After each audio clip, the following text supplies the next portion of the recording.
Hello everyone, সবাইকেই জানাই শুভ দুপুরের শুভেচ্ছা।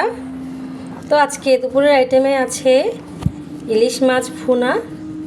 এগুলো সর্ষে ইলিশ খাবো বলে চিন্তা করেছিলাম, তো সর্ষে বাটা হয়নি, এখনও বাজার থেকে আনাও হয়নি, এই জন্য ভুনা করে রান্না করলাম। পরের বার সর্ষে ইলিশ রান্না করব আবার।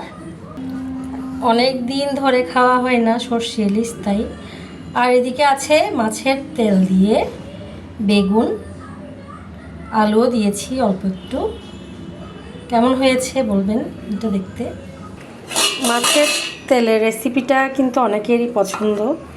আমি আগে খেতাম না অবশ্য, এখন খাই।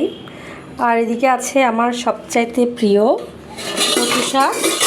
এদিকে আমার ছেলে সব ফেলে দিচ্ছে, বাটি ঘটি হাতাহাতি করে করে সব ফেলে দিচ্ছে আপনাদেরকে।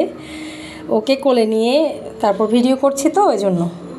এটা ইলিশ মাছের মাথা দিয়ে খাওয়ার ইচ্ছে ছিল, তো আজকে রান্না করে ফেললাম কচু শাক দিয়ে ইলিশ মাছের মাথা। তো আজকে হচ্ছে এই আয়োজন দুপুরের জন্য। শুভ দুপুরের শুভেচ্ছা আবারও সবাইকে, ধন্যবাদ।